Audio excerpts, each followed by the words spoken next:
Your mom and dad. Your mom and dad. Your mom and dad. Your mom and dad. Well, welcome home, family. It's your mom and dad. Welcome, Good morning, welcome, welcome. afternoon. Welcome, welcome, welcome, welcome, welcome, welcome, welcome, welcome, welcome to Illyria. What? So She's the Man. What is that? I just watched Okay. She's the Man the other day. Is And that- the principal, David Cross, is just like, yeah. welcome, welcome, welcome, welcome, welcome, welcome, welcome, welcome. That movie's welcome to unreal. Illyria. I've been doing it in the morning to wake Ember up. She's like, stop. Just knock on the door. Welcome, welcome, welcome, welcome, welcome, welcome, welcome, welcome, welcome to Illyria. Illyria is the high school? I think it's Illyria. Okay, got Yeah. it. Or the prep school or whatever. Oh, prep school. Yeah. You look cool today. Oh my God, thank you so much. Yeah, you I look feel like I'm great. kind of matching you. I stole your hat. Well, I feel like you look stole very your cool, and I have clothes. a huge hole in my shirt. I'm just kind of realizing that I've been slacking fashion-wise on a level that is unprecedented for me. So I just want to apologize firsthand and say thank you for looking so cool. And then I look so bad. You're still with me, and that's part of. That's kind of why we're here today. To be honest with you guys, is just that marriage is all about just kind of that, and I really appreciate you forgiving me. I think you look great, honey. Thanks, babe. Speaking of how you look, though, Ooh. it's the most uncomfortable transition ever. Because I just complimented you. I'm so sorry. Oh no. I'm so sorry, but I have to address. Too muscular? Yes. I have to address Oh no. an elephant in the room. Okay. After we released the Bachelorette recap for Jen's premiere episode, Yeah. which, by the way, everyone, if you haven't watched our recap yet, please check it out. Plug, plug, plug. Slay, queen. I before you say anything, I have an idea, Okay. but then I want you to continue. So we just released that recap. Yeah. And after we released that recap, the evening of the premiere and after the recap, I received so many messages Oh and shit. and tags and DMs that I have to address it. And the people are like, you have to address it. So don't come for me, babes. Okay. This isn't me. And I'm so sorry because you're not going to like it. Okay. But everyone is saying that you need to address the fact that your doppelganger is Brian. Brian. The guy who took from the the car. show? Luck be a lady. The guy who took the car from Jeremy. People think I look like him? I have so many messages. What?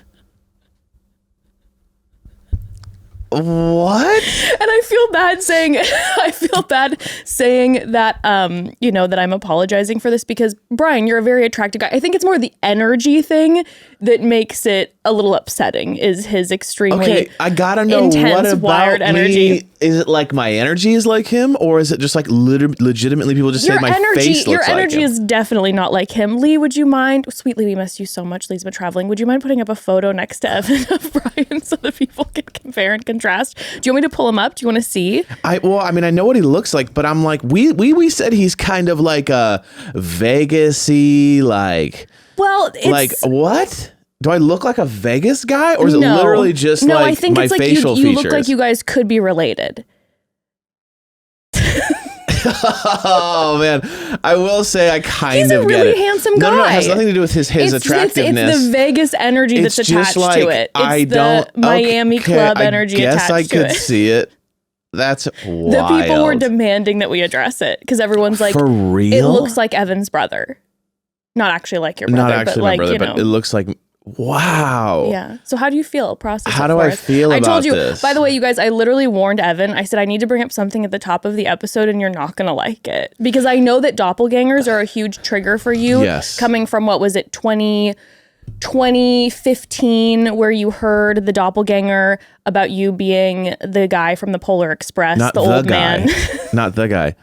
Tom Hanks, but The cartoon version. the cartoon version with a That's mustache and a conductor's hat. Yeah, doppelganger. I'm definitely very triggered by the doppelganger thing because I rarely ever get someone that's like incredibly attractive or cool. It's always just like, you look like this kind of weird guy. And I'm like, oh, thanks. People say Vin Diesel a lot to you. Yeah, again, not another love that. You know what I mean? Vin Diesel's a handsome guy, but Vin Diesel is like creepy as shit. So there's that where it's like, I think there's the energy and attached I wouldn't say to handsome's the word. Like when you bring up Vin Diesel, they're not like, oh, that hot guy. Like they're like that kind of like, you know, roid guy who's on those like Fast and Furious movies. So like, again, I never get like, you look like that awesome Babe, guy. you give me Tom Hardy, but the tall version. See, I'm into that. I'm into that. But okay, Brian. It's tough to separate. Brian's a handsome guy. Yeah, he's a handsome guy, but he also looks like a 60s, like he looks like he's in Cheers. You know what I'm saying? Like that guy legitimately looks like a feature guest on Cheers. Or like Full House, like anyway you look. Yeah, exactly. Anyway, he's like, yeah, he looks just like, how's it going? Like he looks like a cross between a guy in Cheers and like Ricky Ricardo. Like I don't understand how I look anything like him. There's just some features, I think your eyes and your like kind of the shape of your smile, a little bit the nose. I see where it is. Wow. Well, then like, look at yours' eyes. You have very similar eyes. Yeah, okay, the eyes are similar. Yeah. Anyway, the family, I had to address it. I got so many messages about it. But listen, I don't need you. It's time to start move to Vegas, do some extracurricular activities. And just be the guy who parties and is just always at the pool.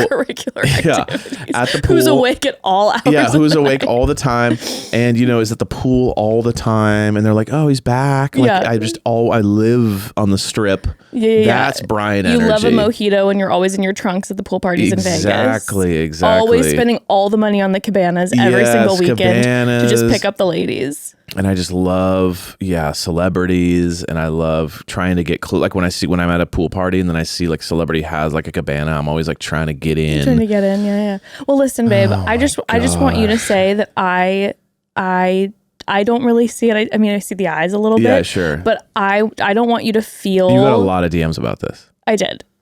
How come I need to check my DMs? I don't think I've got one. You guys are too afraid. I get it. You're talking about my back, talking shit. Okay, I get it. It's all good. You know what Evan kind of looks like? You know who? Okay, here's my moment. You know who I've been getting a ton? First of all, most people I always get tagged about or told about who are my celebrity doppelgangers, and you know this, all old women. And I'm not talking like mature. I'm talking old women. And I'm like, you guys, why? It's because people are never nice about this shit. It's never you look like Brad Pitt. It's always like you look like my grandma kind of. And you're like, thanks, dude. Every time I get tagged for these old women, I see it. Sure. It's like I see it, but it's also like, hey, can we be a little more age appropriate for me? Like, yes, maybe that's what I'm going to look like when I'm 80. Well, but why am I always getting tagged as these old women? It's doppelganger courtesy, which is even though there might be like features, right? Like you can totally look like someone. Yeah. And it has nothing to do with attractiveness or personality. It can literally just be like, oh, there's a weird connection there that I see in both. But doppelganger courtesy always says, make sure that person is a compliment. I want you to tell me that my doppelganger is someone who's much better looking than me. Like do the version where it's like barely looks like me at all, but you're like, oh, you look like this person and they're way better looking than me. And then I'm like, oh, wow, thank you so much. And I know it shouldn't matter what's on the outside, but when you're talking about doppelgangers, that's literally all that matters. Literally all that matters is the outside. But you know what, Evan? Here's the thing. Brian is a super handsome guy. Well, I appreciate it. No, it's true. He's a very handsome guy. Look, he got on this show. Every person who's on this show is extremely attractive. It's just his energy. Will say that it's his energy. Every single person on the show, he is the most bizarre. Or the most just like unique and just like, hey, like me a lady, the moon and the star. Like he's that guy all the way through. And I guess I just never pictured myself that way. But now maybe I'm kind of feeling like, Rat Pack energy or something. Do you know that I think I showed you this. It was a while ago and it was an all-time one for me. And I'm sorry if the person who sent this to me is currently watching, but It was brutal. Okay. I'm just going to look you in the camera and say it was brutal. I got a DM once from someone that said that them and their friends think I look exactly like, and I wish I remembered this person's name so I could put up a photo, but this woman and they sent a photo. This woman was a European singer, and she was perhaps 95. Yes. And it wasn't like they didn't send me a photo of her when she was young. 20. Yeah, it was exactly. a 95-year-old photo. As she currently is. And they said her now. And she's 95. Yes. And I'm not going to lie. And again, it doesn't matter what you look like on the outside. It was not a compliment. Wasn't a compliment. Yeah, exactly. I sat there and stared at that thing for so long. And I was just like, if you're doing it to hurt feelings, you guys, you were successful. You did it. If you're doing it just to make conversation, think twice before you let someone know what they look like. You know what I mean? Error on the Megan Fox thing that we were running into this last season. You know what? Always just go with pick the one that's looks less like him, but is far more impressive. Chelsea was out here, and Chelsea's a stunning woman. Don't get me wrong, but Chelsea was out here having people telling her she looks like Megan Fox.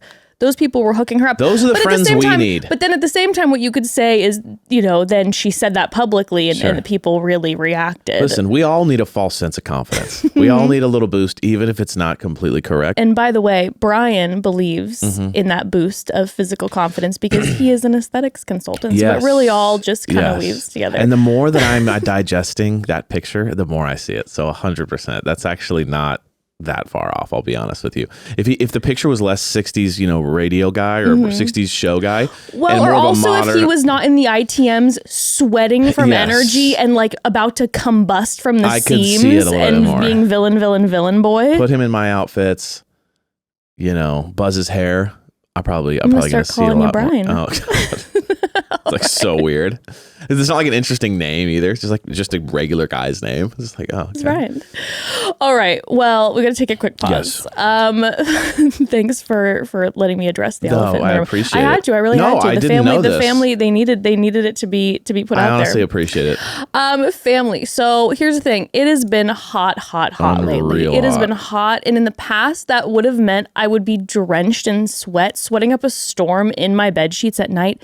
But not anymore because I use Boll and Branch sheets now, honey, because their sheets are woven to allow airflow and feel cool and crisp to the touch. Us hot sleepers can choose from 100% organic cotton percale that's made with a naturally cooling weave, or their linen, which is made from European flax to be light, airy, and softer than soft. God, they are so good. The sheets are so good. I am blissed out while I'm sleeping. And right now, Boll and Branch is having the best sale of the season. Get 20% off site-wide, and you can save on their best sellers. Listen, I am super, super picky when it comes to bedding, specifically sheets. And when I say Boll and Branch is my favorite, I mean it. We got the package. I was freaking out, so excited. The second we got the sheets, I could feel the quality immediately. Their sheets are soft, and what's wild is that they somehow get softer with every wash.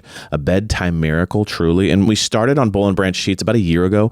I right away felt the difference in my quality of sleep, and it's super apparent, like Jess said, during the summer because their sheets help us stay super cool. I just love them so much. They're also gorgeous. We have their signature hemmed sheet in this sage leaf color. It is luxe and so silky. By the way, Boll and Branch signature sheets are loved by millions of sleepers and have over 11,000 5-star reviews. Okay, so there you go.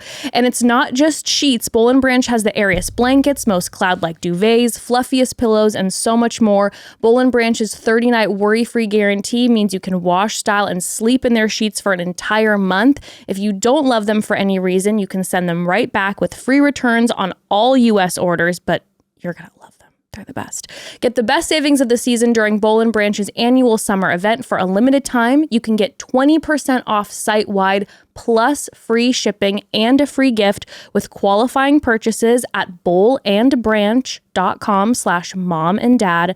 That's Boll and Branch, spelled BOLLAND branch.com/momdad for 20% off and a free gift. Exclusions apply. See site for details. Okay, before we dive into a Call Home Extravaganza from our family, I did have to say this quickly because it just was announced and I am so excited. Family, we're going to get Bachelor in Paradise. Yes. Now, they said 2025 Yeah, what does Bachelor in that Paradise is mean? coming. So I don't know, which I'm so excited that they're bringing it back. I'm so happy.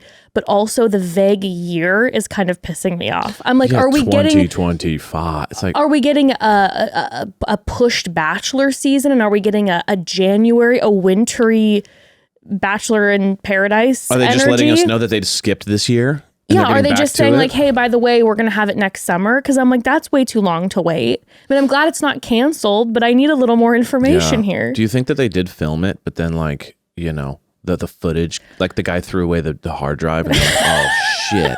He just You know, he just had it on a hard drive and he it slipped and fell and it went like through like There's just one guy there's doing one guy and he has the there's hard one drive and guy it and he's slipped got everything. and it went into like the, you know, the like slits. The grate in and like in the sewer, exactly. and he's like, and they're like, no.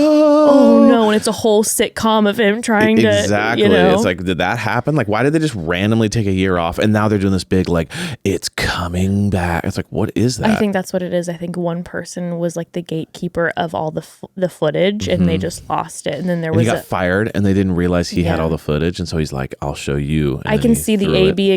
ABC executive room now, just like angry people in suits, and then him having to come in just covered in sewer water because he had been digging through trying to find the rolls of Did anyone tape. back up the Golden Bachelorette? No, sir, we have it on the hard drive. Don't worry.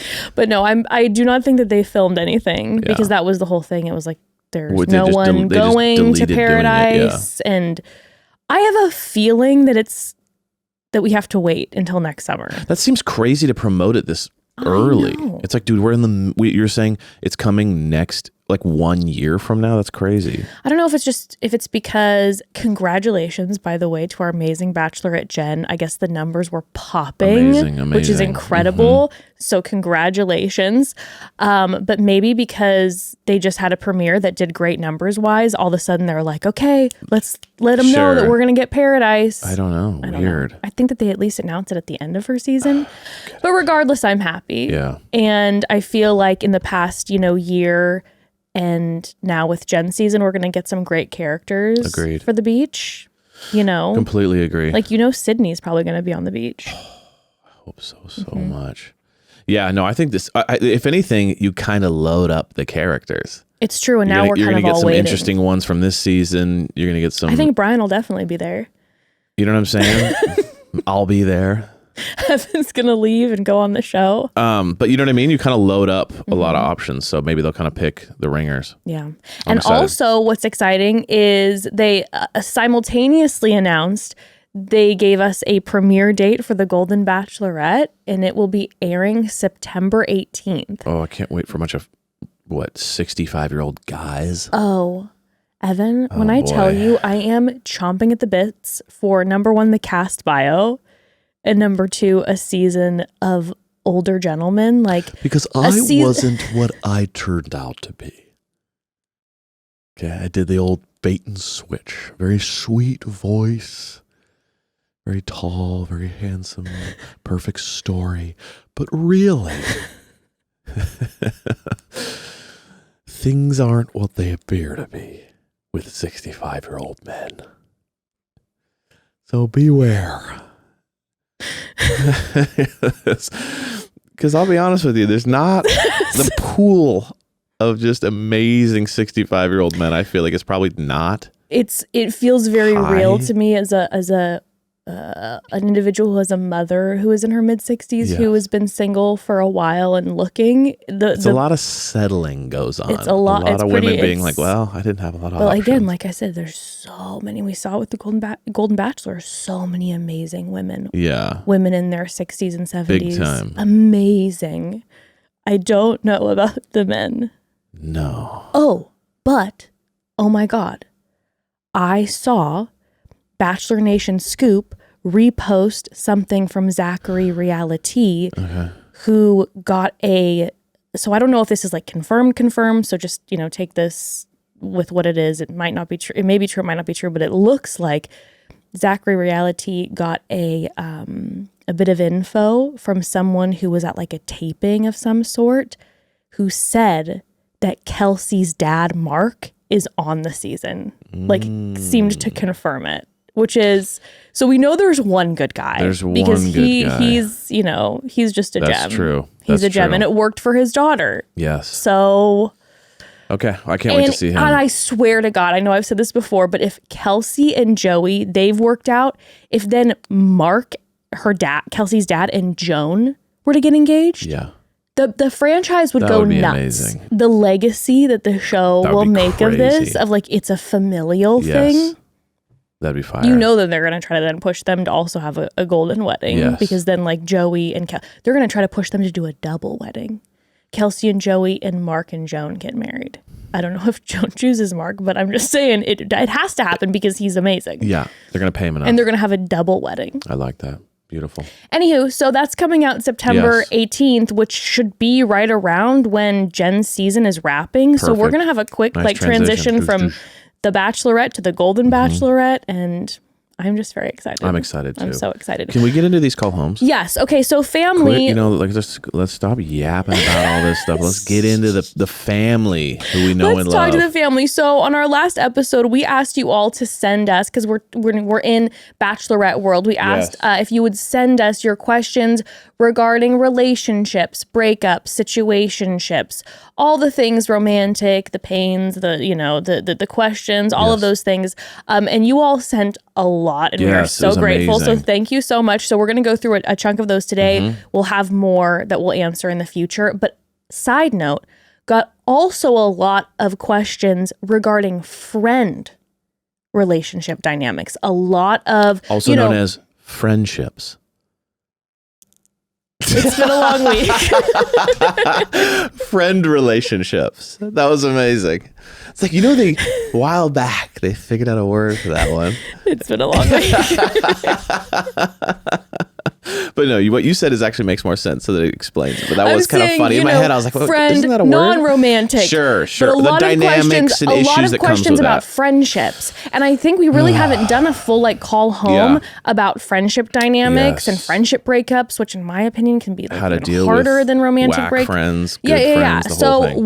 we'll have a call home coming up answering those friend Yes. ones, because I do think that that's an extremely valuable thing to go over. And we've both had through the years, a lot of, friendship. Everyone's had breakups definitely and- more friendships than they've had relationships I generally. think, most people. So makes sense we should talk about yeah. it. So we'll do one coming up. All But right. let's dive into some of these romantic relationship type questions. Remember, you can always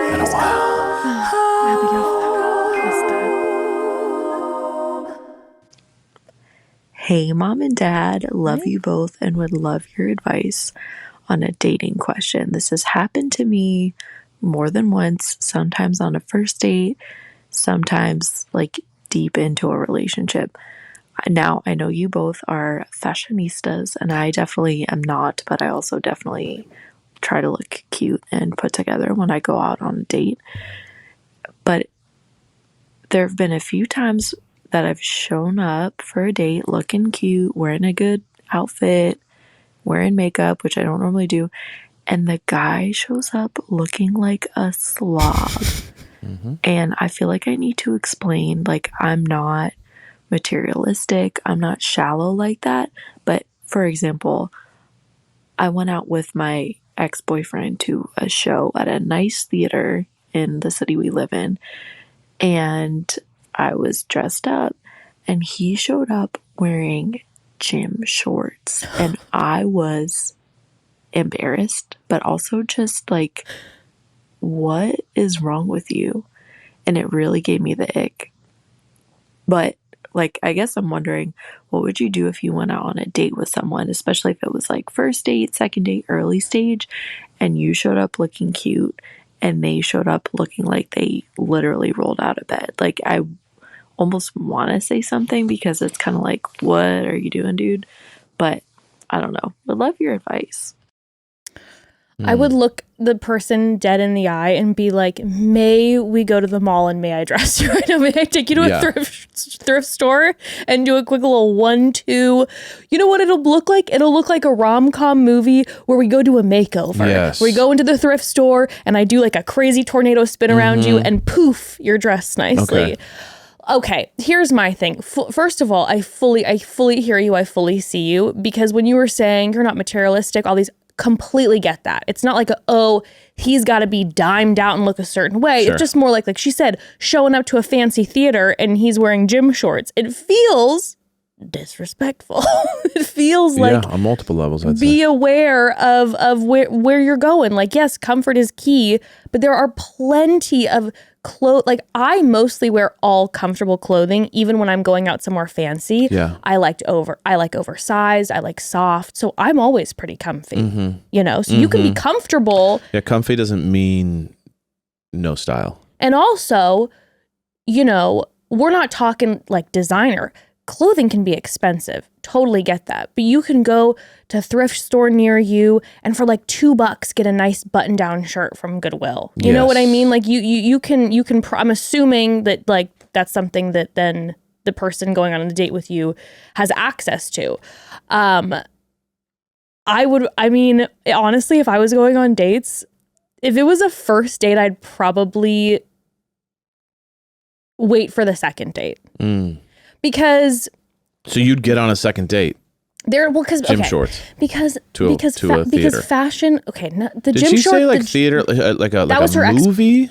I think it's like the theater, honey, like the ballet. Wow. Not like a movie theater. Like we're going to a Broadway show type my energy. God. Like mama popped cash to get tickets to Wicked and you're showing up in gym shorts. Yeah, okay. All okay. right.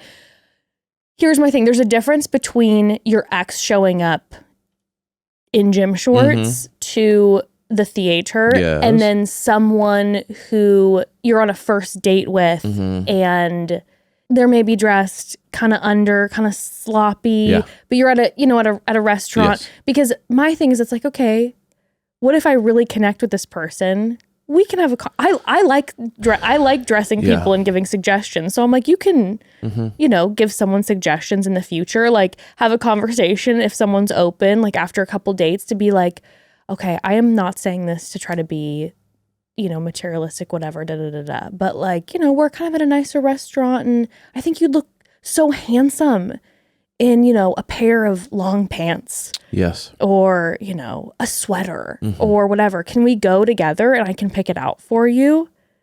I would probably do something like that after a couple dates. Wow. Okay. But I also that's kind of marriage vibes. You know what I mean? That's like serious relationship vibes. To be like, let me go dress you. Nice to meet you for the second time. I'm just saying. I guess, it sounds like you're down for a project. You're down for a project. And I like a clothing project. So for me, I would be like, hey. I don't like you, but that would be fun to do. Honest to God, I'd go on dates with people I don't like to be like, can we dress? Sure, can we dress you up? Okay. And then see what their response is. But that would be tough for me. My thing is like, no. I love you, babe. My personal opinion on it is a little bit like, there are so many you're not men a serious that don't person. dress. But there's so many men who don't dress well. But it's not about dressing well. But it's just for comfort often. But I'm saying there's a difference between well and you're still trying. Yeah. So like, let's say you got like a golf shirt on and you're wearing like slacks and you're like, and then the person calling in is like, that's not my style. It's like they at least tried, right? Yeah. In their best way. Gym shorts to a theater is, to be honest with you, it says two things. You're not paying attention to like, what environment am I going to? Do I want to look good for the person I'm going for? Do I want to look appropriate for the event? Like that's paying attention. Not paying attention is gym shorts to the theater. And so if you're going on a date and someone shows up like a total like sloppy vibe, I would just say this person doesn't pay attention to the details to some extent. They're not kind of reading the room. They're not reading how I might be interpreting that person, how I want to present myself with my best foot forward and kind of like exchange that thing.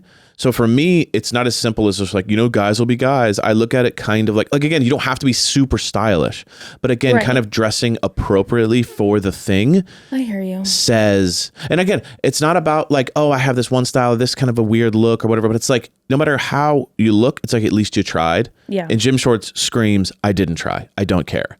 And I think that's more the message. So basically what Evan's saying is that if he went out on a date and the dude was like, wearing the gym shorts and being like, sloppy, Yes. you'd say, we're done. Yeah, because I'd be like, I get it. And I would probably give it if I liked the guy. Well, no, this is if we had if I had incredible chemistry and it was like, okay, well, maybe there's something here we could talk, and I could maybe at date 3 bring it up. But I'm just saying, for me, then, depending on how much I was vibing the person, I'd be like, hey, I'm gonna see how it goes the next time. Correct. And then even honestly on the second date, I might bring it up. Okay. I would just be like, hey, for me, I'm all about, having whatever particular style you want. And do you dress as is it a comfort thing? And like literally just bring up the conversation. Are you dressing for comfort? Yeah. Well, there are other like comfy options because this is a nicer place. Have you ever looked at this? And I would see how they respond, because if the dude's just kind of like, oh yeah, I guess, okay, yeah, I'd be down to try that. I'd be, but I hear what you're saying. All right, let's move on to the next question, but we got to take another quick pause. Before that, family. Oh my God. Okay. Please listen up to this because I am so excited to share this with you all.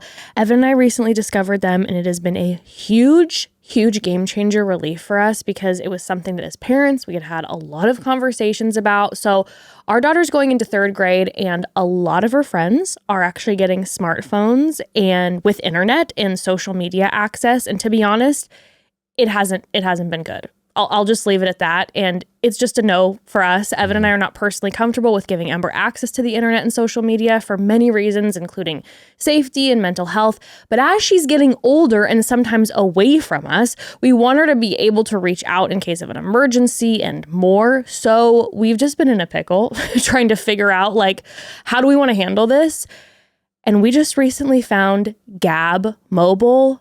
Oh my God, family, it is such a relief. Gab Mobile is the leader in safe smartphones and watches for kids, teens, and tweens with no social media apps, no internet browser, and GPS tracking. Gab devices are built from the ground up specifically for kids and teens and are the way to keep your kids safely connected. I am so grateful for Gab Mobile. So grateful. Honestly, it's a lifesaver. And Gab phones and watches are still tech kids actually want. There's unlimited talk and text and a clean music streaming app, over 100 third-party apps that can be installed at parents' discretion. Other quote-unquote safe devices or parental controls let you know what's already being accessed, but Gab's phones and watches are built with smart filtration that proactively block harmful content before it ever reaches your kid. It's amazing, and Gab has so many options that you can choose to have or keep it limited. It's all up to your discretion, which is what I love. For us personally, Ember has a Gab watch, and we have it limited just to our family's phone numbers, a few amazing educational games,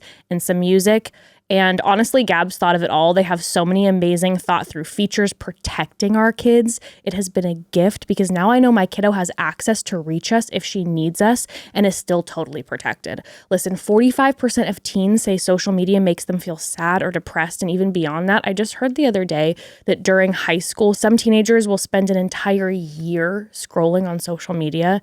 Just imagine what they could have been doing with that precious time instead, and again, just that mental health piece. That doesn't have to be the case, and it doesn't have to be the pattern set, and Gab helps. This is the absolute best time to check them out because right now, Gab is offering $25 off any device to new customers with no contract required. That's $25 off any Gab smartphone or smartwatch. Just go to gab.com/momdad. That's where you'll get the best deal. That's Gab, GABB.com/momdad, gab.com/momdad. I'm telling you, family, game changer for us, huge relief for us. It was something we were just battling with for a while, and it's the answer. So definitely check them out. All right, next question. Hi, Mom and Dad. Love you both so much. My question for you is this. What is your most common reoccurring fight, and why do you think it's that? Anyway, not to stir up drama, but love you both. I also love the way A personal relationship question. I love. First of all, I want to comment on the way that you said that question because there was so many pauses in between each word that I don't think I've ever been more on my, like, on the edge. It was like, I have a question for you guys. What? And then is? And I was like, I was about to fall out of my chair. And then the wrap up, not trying to start drama. Yeah, exactly. I love it. Okay, our most frequent fight in our relationship. I can think of a couple. Okay. I'm like, I don't know if there's one specifically that stands out, but I feel like we have a few reoccurring ones. Got it. The first one is about finances, and that is 100% on me because I've talked about this before. I really struggle with financial literacy. So anytime you bring up us needing to talk about financial stuff, I clam up faster. I shut down faster. It's like slamming a book. If I want to ruin the day, I'll be like, let's talk about finances. And like, Evan will, bless your heart. I'll research, like, you know, what's going on with the moon and the sun before I bring it up. I'll be like, okay, are we in any sort of retrograde right now? You'll like look up ChatGPT, like how to delicately bring up finances with spouse, because you, and bless your heart, you'll just try to broach the subject over and over. Like if there's something we have to talk about, you'll keep trying to talk and be like, hey babe, can we sit down? I'll be like, tomorrow. Not a good day today. Tomorrow. Today and I'll just don't you know today's a bad day? Like, well, every day is a bad day then. So then we can get, like, once we hit a certain point where then it's like something obviously that we need to discuss, I typically can be very hot on the trigger. I can be very reactive. I can take things personally. Sure. Well, you know what it is? It's like, and it's like that one's on me. That argument is always on me. It's just because you handle that well. It's more, we don't fight about finances. Anything financial just stresses her out. Yeah. So if she's trying to have like a calm day, or let's say that she's trying to like she's trying to lower stress, that's not the topic to bring up. No. That's more what it's about. But I can be having the best day ever, but then I'm like, well, you're ruining my day now. Yeah, no, I'm having a good day now. So it's like either I'm having a bad day, so why are we talking about this? Or I'm having a good day, so why are we talking about this? And then I go, I don't know what to do. Yeah. I look for medium days. Is that the approach? Like, are you having a medium day? Because, like, you know, it can make it a little bit worse for you. Yeah, and it like I said, that one's 100% on me. It's one of my many faults. You don't have many faults, we don't argue about our actual finances. No. I just get very anxious, and when I get anxious, I tend to get agitated, sure. And then it will open up arguments. Okay, you have another so that's one, one of them. Oh, I got two other ones. Oh wow, okay. So I think the finance one, I think more in the past, but over the years, our separate families, we can get into tussles about that just because of, you know, different ways that we were raised, and then dynamics that are separate that are we can't get into. But that's definitely one where someone says something and we can that can be a heated one. That's a little more old school. That was early on in our relationship. That was early on, but that was a big argument in our early relationship. Oh, yeah.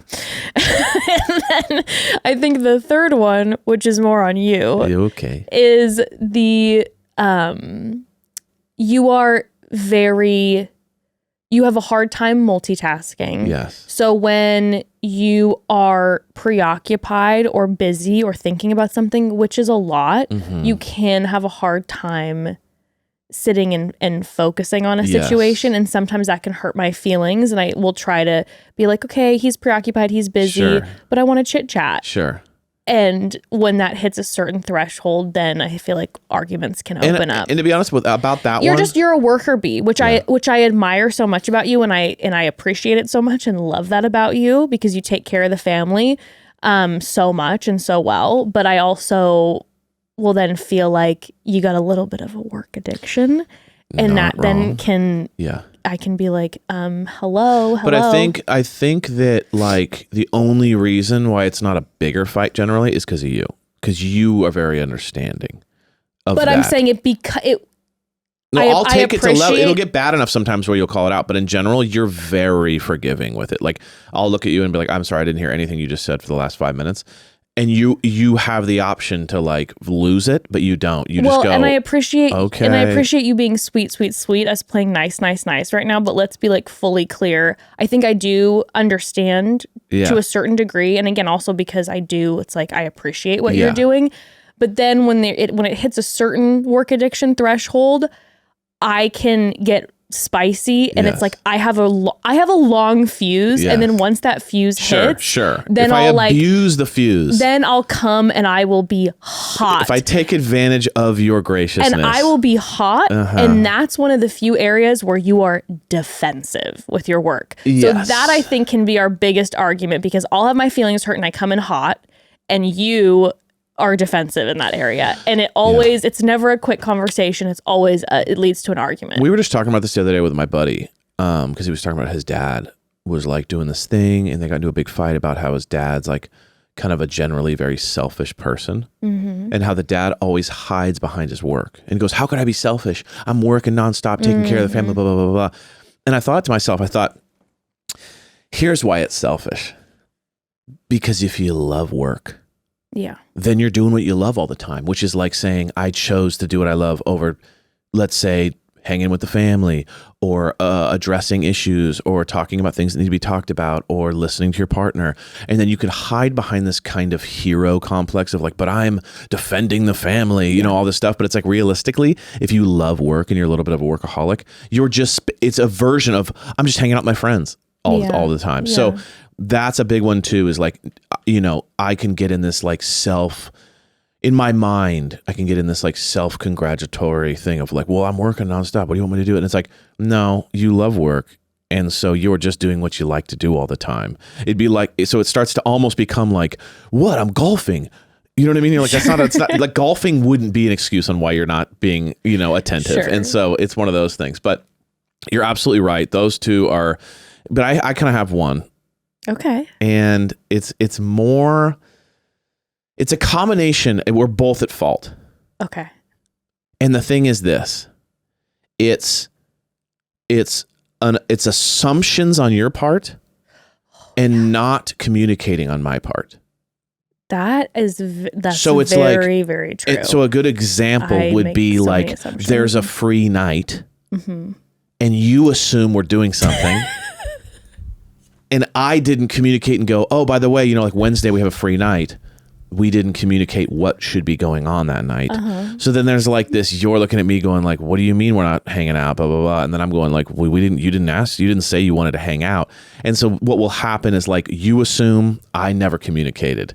That will cause frustration, because it's like when someone's looking forward to something or want to do something, but you guys never talked about it, then there's a letdown. So like that can be a little bit of a, you know, it's almost like I think what you're saying goes beyond just that situation. I think you might have just nailed the biggest the number argument one. foundation in our relationship. Yeah. Is that I tend to be an assumer and Yes. you tend to not be a communicator. Yes. Like you talk with me all the time. Sure, but not communicating you about like don't- schedule or what like we got to it's do. literally always a joke with our friends that like you it's like when you snapped your knee in half and you just went straight to the emergency room, you didn't even call me Right, until right. like you were getting surgery. Right. It's like, what? Yes. Because you think you're like, oh, they're gonna be bored, I don't need to let people know, like whatever. But I always think in terms of like, how do I, like, is this necessary? You but know what I'm I mean? also a big time assumer. Yes. Because I think I do tend to I do think I read people really well. Yeah. And so I do think oftentimes I think my assumptions can be correct. Yes. But the problem is I can live and die by those Oh, yeah. assumptions. And sometimes those assumptions are very, very wrong. Yes. And then I'll be in my head thinking, spiraling about something, Yeah. feeling like I'm confident that this person feels this way when it's not even the case because I haven't asked, which is Mm-hmm. Yeah. also a form of non-communication as well. Yeah, but it's like, and you also really love to look forward to things. I do like You like having something on the calendar to look forward It to. does have to be big, even something just tiny Something that I can as- kind of as like just make a my me way and- to. you and Emma are going to I think dinner. it's an anxiety thing. Sure. I think it's like when I'm feeling, if I'm like, oh, I'm having, which is many days, like Yeah. a very anxious Sure, day. sure. I'm feeling depressed, or I'm in Yeah. like a depressive state, a low episode. Yeah. Having like a little nugget at the end of the trail, like pushes me carrot. through. Mhm. I actually have a question about this. Why? See, this is like something I really don't understand about you. And I think that I'm trying to understand Keep you this. on your toes. Because I do understand, you could say the same thing about me. Like, I don't know why you didn't communicate about this. I totally get that. Yeah. But if there's something specific in your head that you either want to do or are looking forward to doing, I have a hard time understanding why you don't just go, hey, we have a free night, like this for this example specifically. We have a free night this Thursday. We should get a sitter and go out on a date night. Like if that's something you want to do and are thinking about, and I'm not even aware we have a late, like a Thursday night, whatever, you will not say it and then kind of be like hurt that we didn't do it. And I'm just a little confused. I'm like, why don't you, when you think of it, say it? I'm trying to really like search myself here for a second. Is it almost like prove your love to me or something? I feel like, oh, this is interesting. And I feel like really most people do struggle why. with this in relationships. No, but like I haven't, I guess, really ever thought about like why? Like why do I do that? Because we'll get in these fights and you'll go, well, I just assumed we... Yeah. And I'm like, why wouldn't you tell me? Okay, I think it's a 2-part thing, if I'm being fully transparent. Yeah. I think there's one part that's like, I don't want to get disappointed with hearing that we can't. So I almost like don't bring it up because I don't want to hear the disappointment by 1,000. But I think there's a part of that where it's like, oh, there's a chance that I'm going to be disappointed and I'm trying to delay the feeling of disappointment. Oh, wow. Okay. And then the other part, like more on the side of not if I had something specific in my head, but there was like an open night or something, then I think there might, again, if I'm being truly transparent, there might be a part of like, I want you to want to do the dishes type thing where I'm like, oh, I'm really hoping that there'll be a romance moment where you're like, hey, baby, get on that sparkly fucking gown and let's go to the ballet. Sure. Like, which again, especially in a long-term relationship, it's like, every once in a while you get those moments, but like it's important to communicate. But I don't ever have the feeling of like, oh, go sweep me off my feet. No, and it's just more of like, I think the feeling of I create. No, but I want to say this. It's not, I am not bringing this up in a way that like when it comes to romance at all. It can be as simple as, well, I assumed we'd be leaving earlier to get home from that thing. And I'm like, why would you assume that? We never even talked about when we'd be leaving. That's a really good example. You know what I'm saying? It's not about our relationship. It's about like the assumptions will be like, well, I just assumed we'd stay longer. And I'm like, why would you assume that? I think maybe on that. That's the confusion for me. On that piece, I think I game plan because of my high anxiety. Yeah. As a person riddled with anxiety, I game plan my days. Right. So I think about like every possible like, well, okay, I'm going to want to leave this early because if I stay here longer, then I'm going to end up such and such is going to talk to me. We're going to end up getting in a great conversation, but be long. And then I won't be able to get enough sleep. And it sounds, I know, wild. No, but it's not at all. It's my but mental you illness. Won't tell me of your plan.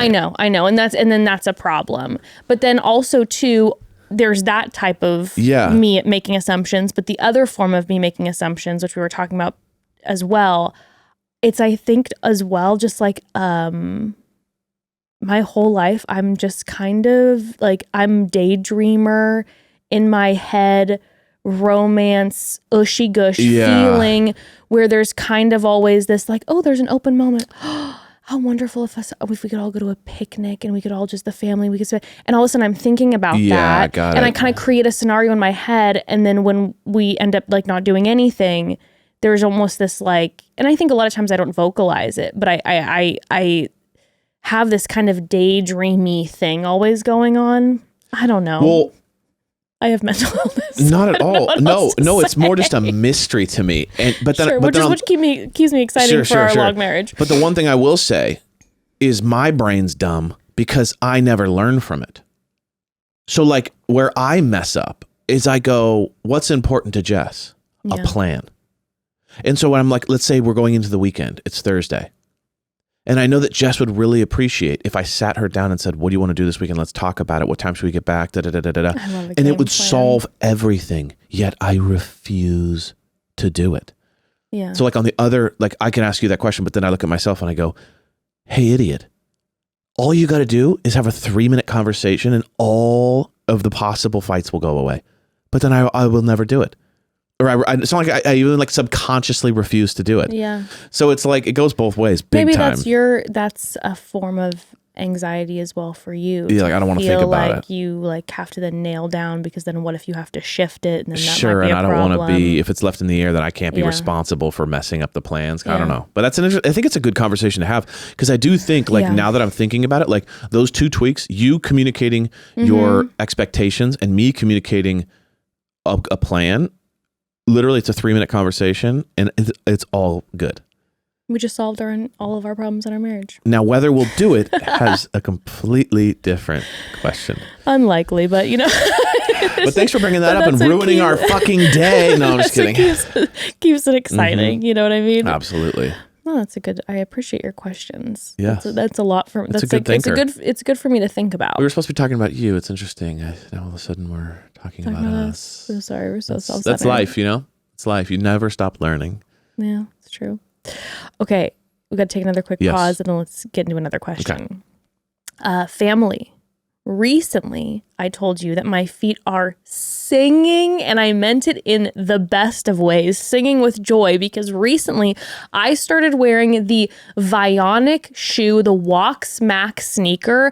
I have been walking a ton, and in my old shoes, my feet were aching, but the moment I put on Vionic shoes, I actively felt the difference. Like, I felt the difference, the relief, the science, the moment I put them on, and I've been wearing them 24/7 because my feet feel so good in them. So now I'm fully hooked, and I just ordered a pair of their Uptown loafers because, number one, they're so cute, and I know they're gonna look good with jeans or a dress or some cute summer vibes, and I also know that they're gonna be so comfortable. Also, check this out. They're deconstructed to collapse flat for easy packing for travel. How cool is that? So if you're traveling this summer and want a gorgeous shoe that you can comfortably walk all day in, like if you're going to Italy and you're walking all day, you want to wear some cute shoe, walk all day long, okay? Go on their website and browse, baby. They also have their Chardonnay heeled sandal, their classic sneaker, and their Willa slip-on flat. The shoes are so cute, and I'm telling you guys, the comfort is wild. Yeah, Wild. It's true. I have a pair of the Walk Max sneakers, and the all-day comfort is truly unparalleled. Yeah. Vionic's exclusive VioMotion technology is what sets them apart. They began by revolutionizing medical orthotics. Today, they continue to use that science to engineer shoes that leave you feeling energized and confident all day. They even offer a 30-day guarantee. Wear them, love them, or return them for a full refund within 30 days. I'm telling you, just go on their website and browse, okay? The styles are so cute. And since I put them on my feet, I'm wearing them everywhere. I'm walking miles in them every day, and my feet are singing with joy at the end of the day. Use code MOMAND at checkout for 15% off your entire order at www.vionicshoes.com. That's spelled VIONIC shoes.com. When you log into your account, one-time use only, vionicshoes.com. Vionic shoes, wearable well-being for your feet. All right, next question. Hey, Mom and Dad. Love you guys so much. Love the podcast. Could really use your advice here. So I have always been the person that says, do not give your ex another chance. There's a reason you broke up, etc., etc. I talk a lot of shit. And I never would have seen myself giving an ex another chance. Well, I broke up with this guy a few months ago, and we've started chatting again, and I'm thinking about going to visit him and whatever. So yeah, I just need your advice because I live in Florida, which was literally just ranked the worst place to be single in 2024. Really? Because everyone here sucks and the loyalty is horrible. People are horrible. And there were a lot of really great things about this man. He had a great job. He had a great head on his shoulders, a great vision of the future. The number one thing that really got to me was just that, like, he, I think, was the most confident in his intelligence. So every time he met my friends or family, he would come off as arrogant because he was trying to prove himself to them, and he didn't do it in a way that resonated. So they weren't big fans of him, even though, you know, there were a lot of other great things about him. There were a lot of things that need work. The thing is, he's willing to fix all of that stuff. So my question is, how do you know when it's worth giving it another shot? And how do you decide when it's just time to move on? Thanks, Mom and Dad. Love you. Love you too. Love you. Okay, first and foremost, I love that you were having this moment where Yeah. you're like, I talked shit, and now I'm like, Sure. oh well. Don't We all do don't that. let that hang over your head, because we all my we God. change our opinions all the time. Life hits us in different ways, and also there could be things that you can still think that you're like, I don't think this is a good idea, but there can be exceptions to the rule, and it's 100%. okay. All right, to your question, how do you know when it's worth going back? I know that this is like a vague answer, but only you can answer that question. You know, it's like, what are you willing to, what are the pros and cons in that way? So you're saying that he is a great guy in all these areas, but he's got kind of maybe a little bit of the cocky, confident thing. He first broaches with this like intelligence thing that's rubbing people the wrong way, this confidence that's rubbing people the wrong way. You said that he said that he's going to change that. This is, I think, the key when you're thinking about getting back with an ex. Imagine that's never going to change. Kinda.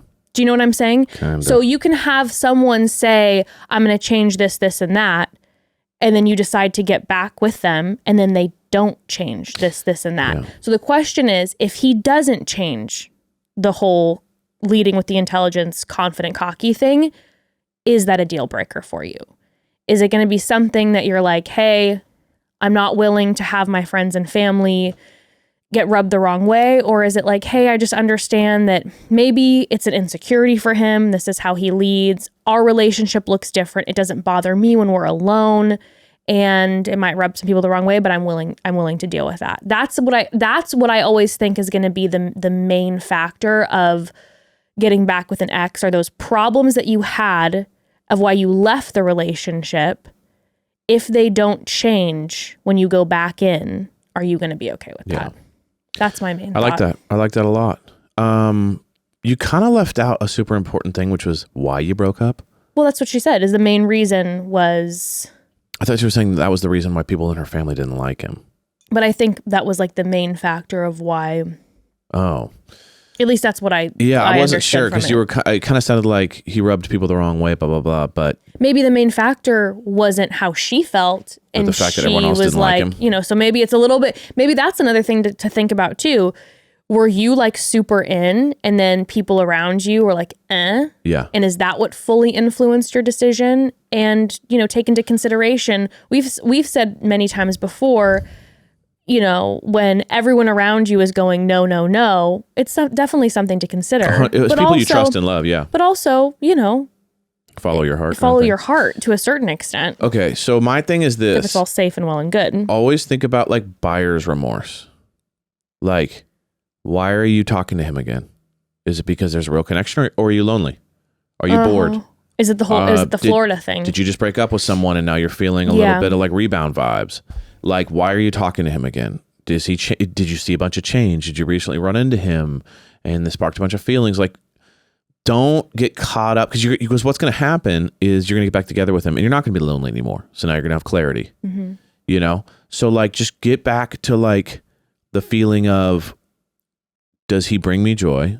Does he bring my life joy? Do I get better when I'm around him? If those are yes, then seriously consider it. If the answer is no, and you just like him, or you think he's hot, or it was fun, or whatever, like remember that like that will go away in a month when you're together, and you're back to you're back to the like important shit. So it's not about getting back together. There's no like all the stuff about getting back together with your ex or don't or this, like that doesn't all matter. All that matters is like why. Are you getting back together because things have changed? Don't get back together because you think things could change. Yeah. Because that means you now have a project and you have to like hopefully get him to change. Like he's saying he's willing to change those things to get back together with you. That means he will not change. He has to make those changes for himself. Right? If you're going to I think someone will change. I mean, but if it's like, it's one thing if it's like, yo, I promise I won't cheat on you anymore. That's different.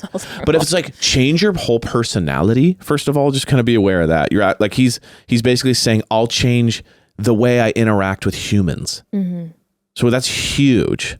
Yeah. That means he has to relearn like how he moves in the world.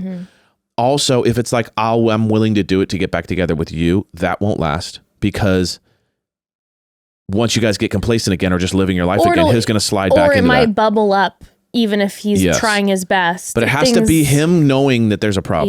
Yeah. Him wanting to make the change whether or not he's with you or not. Mhm. But if it's like, oh, your family's weird, but I'll be cool around, like that's different. So just know that like big changes come from within and they don't come from trying to just be with someone. Right. Because you guys will get used to each other again and then you'll kind of go Yeah. back to your old ways. So you have to know that it's kind of coming from the right place. And then, Totally. And like I said before, I'd examine if you ended things with him because you wanted to or you felt pressure because of the people around you. yes. Because if you were like, he was a Super great guy happy, and everything was great, and then you introduced him to a couple friends and family and they weren't fans of his. So yeah, I would examine why you ended it.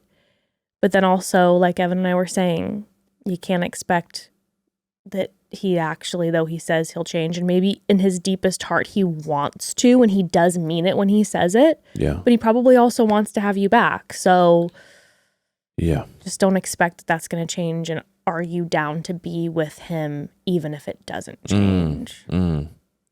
Yeah. That's another thing too. You can always wait it out. I know you're saying you're going and seeing him, but you don't have to jump right into full-blown relationship No. again. You can casually, I know that it's hard to be in a relationship and then start to casually date, but I will say Evan and I did that when we first got back together. We like dated for a few months before we got official. Yeah. And I did think that was super valuable. Kind of got to see it.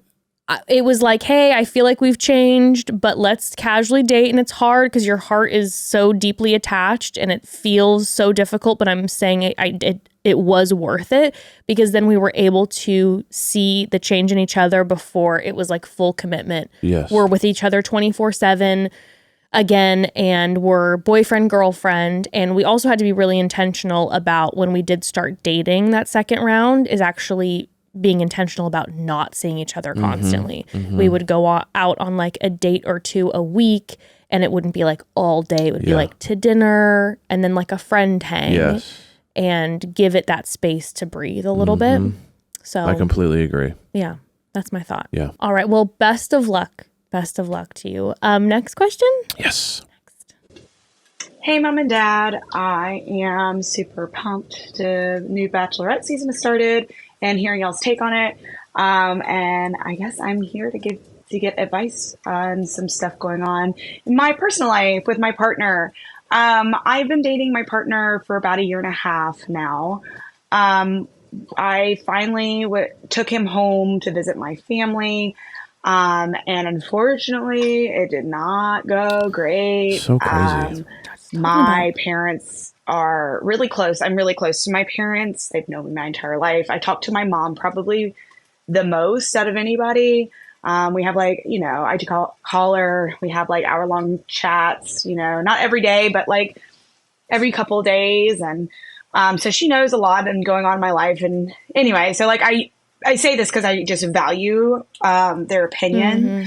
And I guess like, have y'all ever had to deal with or had friends that had to deal with dating a partner that say your friends don't like or don't like? My dad literally said, I just don't see you two together, which I brought home partners before and my dad has never been that blunt. My dad's usually really easygoing. My dad usually doesn't care.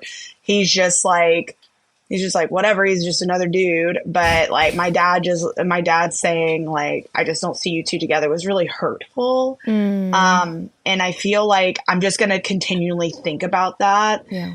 Now, every time like I'm with him is like how much my dad doesn't see me together. And that's so out of the norm for him. And my mom was just like, I just don't think he can take care of you. And I say that like, I'm an engineer. Like I blow towards the candle from both ends. I'm very independent. I'm a lot. I'm very extra and proud to be such. Love that. So I think that they just see him as like, I don't know, just not able to keep up. He wasn't very chatty. He didn't put in a lot of effort. We were literally at my parents' house for a week and a half. So Whoa. I felt like it was enough time for him to like reach out and like do things with my parents, like purposefully like have conversations, pull them for chats or something. I don't know. And obviously I'm dating him because I see a different side of him. And like, whenever we're home, I don't see him as this reserved, quiet man of a few words, which is what he came across as to my family and my family friends that came over and met him. He was apparently like on his phone the whole time. And that was from multiple sources. So I'm just in a really tough spot because I don't know how to navigate it. I have told him about this feedback, and obviously it was very hurtful feedback. Yeah. I don't know if that was the right decision, but I also didn't want to lie to him either. And also, like, I don't know. It's tough. Like, I understand where my parents are coming from. I'm very close with them. So obviously when the inevitable happens and I do lose my parents, it's going to be a really, really hard thing. And I think I just would love for my parents at the end of it all, like to be able to be at peace knowing that their daughter's, with somebody who, no matter through the bad and the worst, right, will be there to take care of me, and I just I worry about that, I guess. So I don't know. I know this is kind of complicated and probably very nuanced and probably leaving things out that would help give context to this person, to my partner and to my family lifestyles and stuff. But yeah, would love to get y'all's opinion or viewpoint on how to navigate that kind of thing where you're dating a partner that your parents don't like, your friends are very like, I don't know, I don't see it, like your parents don't see it, and you're like, well, I kind of do. I wouldn't have wasted a year and a half dating this person if I didn't. Okay, well, love you guys, and bye. My gosh, love you. Gosh. I love your energy, by the way. Yeah. You seem like an infectious person. Okay. This is a tough one. Yeah. And I'm just looking Good question, though. Great question. And I want to dive in. I'm just looking at the time that we have to take. I'm so sorry. We're going to take a quick interruption, one more quick pause, and then dive back into your question because I actually have some personal experience in this area. It wasn't you. My parents didn't hate you. But with a good man. Okay. Yes. Okay. One last quick pause. So family, we heard on the first Bachelorette episode the other day that Devin likes a manicured foot I want to take a bite out with a nice polish. And I don't know how I feel about Devin yet, but Devin and I have loving manicured feet with nice polish in common. I mean, my thing is though I like it on myself. And for years, I've been using Olive and June's Petty system to do my toenails at home. And I am so excited to be partnered with them now because I've been using them for years. So thank you. I'm so excited for this partnership. They also have an incredible mani system and the best press-on nails that actually Instagram free Aunt Katie has gotten addicted to, and they look so good and last so well on her that I'm going to be following her footsteps and I'm going to start using their press-ons now. I'm in.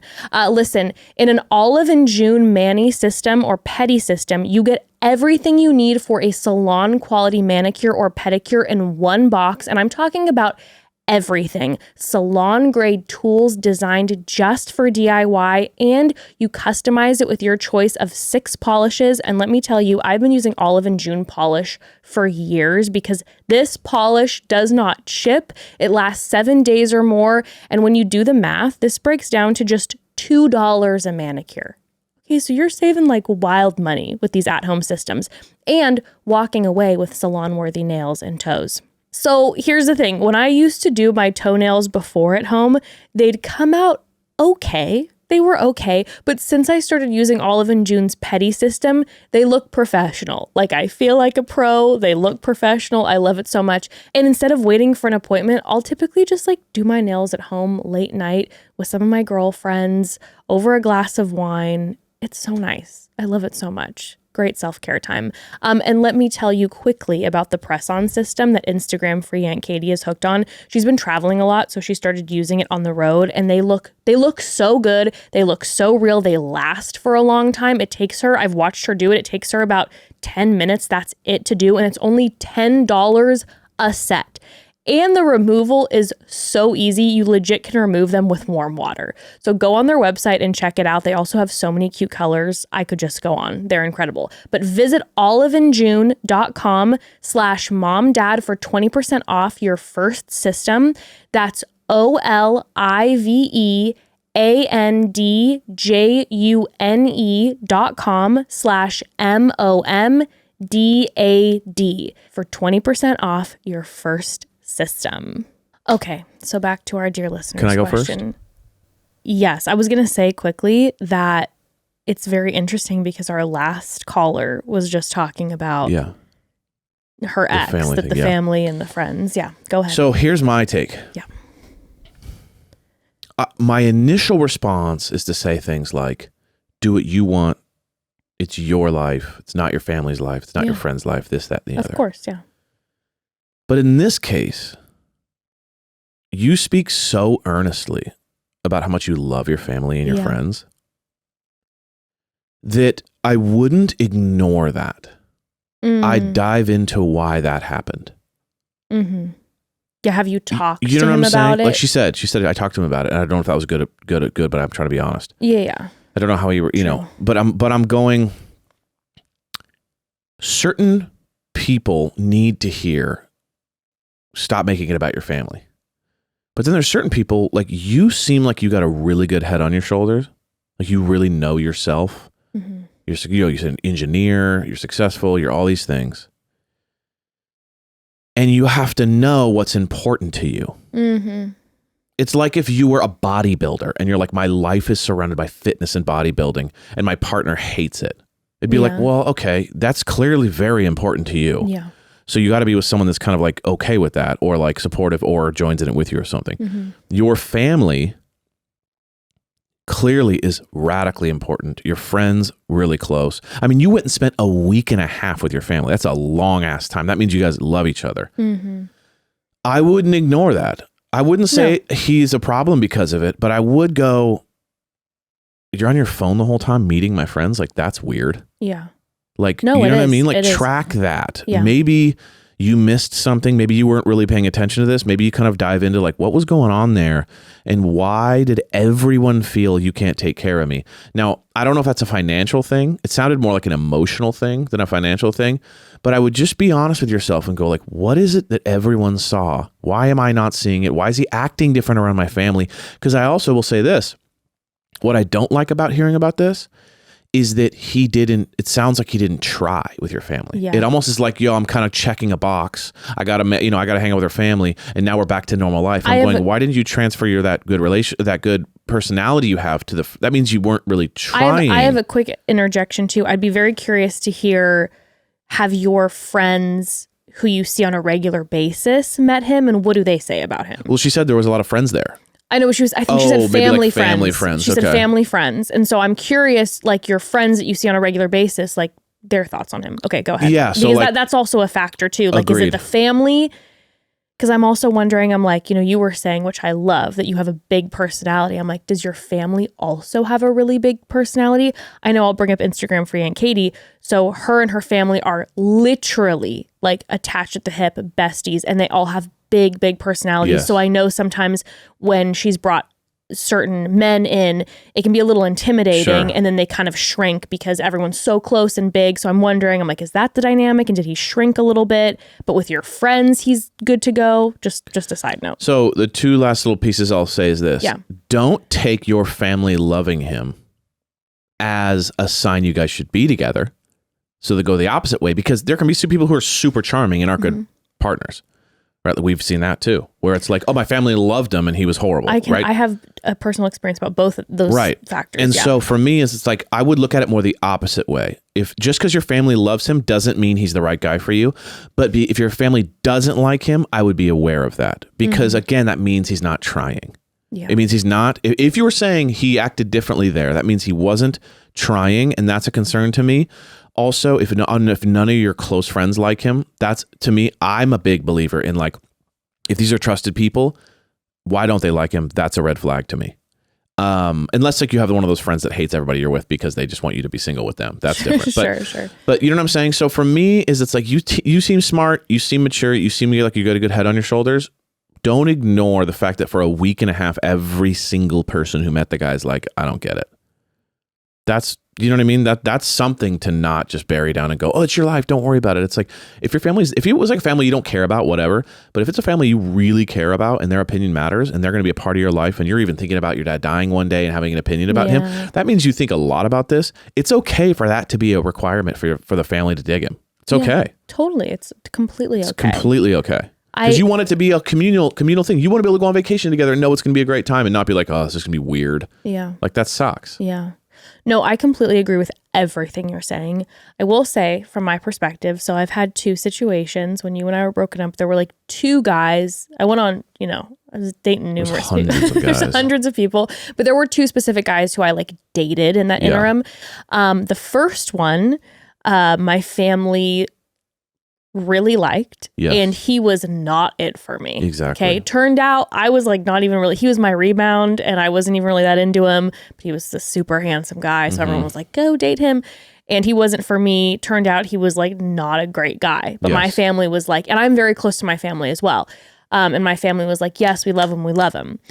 The second guy, my family, and there was one particular parent, and I'm not going to say who to keep a little bit of privacy, but one of my parents specifically, the moment they met this guy, could not stand him. And it was a very personal trigger from a past, like he reminded this parent of someone from their past and it became about that. And my family was like, no. Shut him down quick. Because of that, he actually went inward and became very like awkward and weird around them. And they then used that as more fuel for him not being, the person for me. Now, obviously, I ended up ending it with him and going back to my beautiful husband who sits here now and you're my person. But I will tell you this, that guy kept tabs on him. Great dude. Now a great husband, a great father, and ultimately I'm with the love of my life. But I think if I would have stayed with him, we would have had a good marriage. Like he was a lovely guy. So I also have that kind of piece in my mind that's floating around. That's something to consider. So I completely agree with what you said, Ev, about like clearly family for you is huge. And I think that that's so beautiful. So I think it is something to consider. There's also a potential that when you have a conversation with your partner and you guys dig into it, that you guys are able to, through that kind of painful conversation, get him to realize how important your family is to you. Because I don't know what his dynamic is with his family.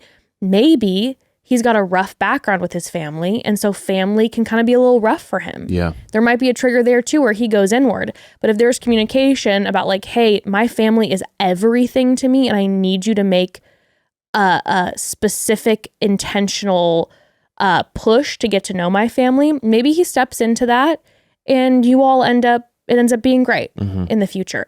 But it's something that, because I know you also said too, in the past, your dad's been like, it's just a dude. And now he's saying something for the first time. Another thing to consider too is maybe this is the first person that your dad saw you walk into that's like, oh, this is really serious. And so now dad's dadding. Right. It's that like, hold up. I don't know how I feel, because for the first time it's like, this guy. And then you also mentioned that because, they're saying they don't know if he can like support you, whether it be work-wise, financially, emotionally, all these things. You're saying you're a badass. You've got a big dynamic personality. Sometimes people like you who fucking crush and work and have a dynamic personality need somebody who's a little more chill and soft and quiet. And so there are a lot of factors to consider here. So I don't have a direct answer, but I do think everything that Evan said was important. And I think it's something that I wouldn't rush if I were you. I would really like take my time and sit in. You don't have to make a rushed decision and be like, I'm choosing to stay with him or I'm choosing my family. I would really sit in it for a while, have those tough conversations with him, see how he reacts. I'm interested how your friends feel about him, your friends that you see a lot. And if you haven't brought him around them, I would see how that goes. Because it could also be a comparison thing too, where it's like, okay, you had this guy that cheated on you all the time, but he was a fun guy and he was awesome. Right, and right, everyone right, goes, right. oh, what about, What about Jerry? Kevin? Yeah. And he was so awesome. And it's like, yeah, that guy cheated on me. He was horrible. Yeah. And now this guy's more boring, but he's super loyal. And everybody's like, boring. It's like, you got to classify why they don't like him. Maybe your dad's like a billionaire and your dad's like, this guy ain't rich. That's not going to work. So you always have to classify why they might not like it. But if it's genuinely like your dad generally likes good people and liked guys in the past that were good people and treated you right, and now this one's giving him red flags, like pay attention to that and ignore the ones that are like, well, I'm not having fun with them, so therefore they're not good. It's like, remember that, like, but if you can classify all that and it's still not lining up, pay attention. This is gray area for me big time, because I think there are a lot of factors. So I'm speaking to an engineer. I'm like, you're way smarter than me. I would break it down like an engineer and have private conversations with everyone and really like dig into why. Partner, why did you literally really talk to me? Why did you shut down? Why were you on your phone? Maybe he'll give specific reasons. Trauma with my family. Your family intimidated me. I got the vibe they didn't like me. Ask your parents, really, really, why didn't you like him? Like, what was it? Was it right off the cuff? Was it because he didn't? Okay, if he did try to pursue a conversation with you, would you be open to that? I would dive into that, because it sounds like you really care about this person, but then you really care about your family. Right, So, I agree. Anywho, best of luck to you. Yeah, good luck. Best of luck. Next. Our next question, Hi, Mom and Dad. Hello. I've always wanted to call home, but I've always been too afraid to. So here we go. I'm calling in because I would love some advice on how to navigate a healing journey with an ex. But it's tricky because we were best friends first, turned into a relationship. I ultimately moved away, kept in contact, and it was kind of an on and off thing. Our foundation wasn't the best, which led to a lot of issues throughout the last few years. And this last breakup was a final one. Sorry. And I just don't know how to move past, or if we should be in each other's lives, because right now we currently are in no contact, and I'm not sure when this time is up, if she will want to be in my life or if we should be in each other's lives. I'm afraid of her response. I'm afraid I won't be able to say what I need to, and ultimately I would love to move on. I would love to heal, but it seems impossible with all of the hurt. But there's still so much love there. And I think at the end of the day, I still am hopeful, something will change on the road. But as of right now, I'm not sure how to go forward and what would be best. So, I know this is a long one, but if you have any advice on